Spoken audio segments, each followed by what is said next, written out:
بسم الله الرحمن الرحيم والمرسلات عرفا فالعاصفات عصفا والناشرات نشرا فالفارقات فرقا فالملقيات ذكرا عذرا أو نذرا إنما توعدون لواقع فإذا النجوم طمست وإذا السماء فرجت وإذا الجبال نسفت وإذا الرسل أقتت لأي يوم أجلت ليوم الفصل وما أدراك ما يوم الفصل ويل يومئذ للمكذبين ألم نهلك الأولين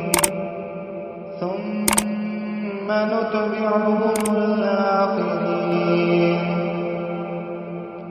كذلك نفعل بالمجرمين ويل يومئذ للمكذبين ألم نخلقكم من ماء مهين فجعلناه في قرار إلى قدر معلوم فقدرنا فنعم القادرون ويل يومئذ للمكذبين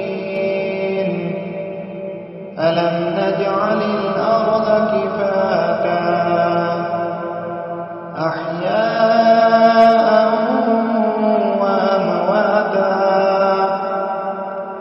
وجعلنا فيها رواسي شامخات وأسقيناكم ماء فراتا ويل يومئذ للمكذبين انطلقوا إلى ما كنتم به تكذبون انطلقوا إلى ظل ذي ثلاث شعب لا ظليل ولا يغني من اللهب إنها ترمي بشرر كالقصر كأنه جمالة صفر ويل يومئذ للمكذبين هذا يوم لا ينطقون ولا يؤذن لهم فيعتذرون ويل يومئذ للمكذبين هذا يوم الفصل جمعناكم والأولين فإن كان لكم كيد فكيدون ويل يومئذ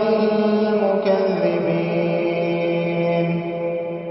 إن المتقين في ظلال وعيون وفواكه مما يشتهون كلوا واشربوا هنيئا بما كنتم تعملون إنا كذلك نجزي المحسنين ويل يومئذ للمكذبين كلوا وتمتعوا قليلا إنكم مجرمون.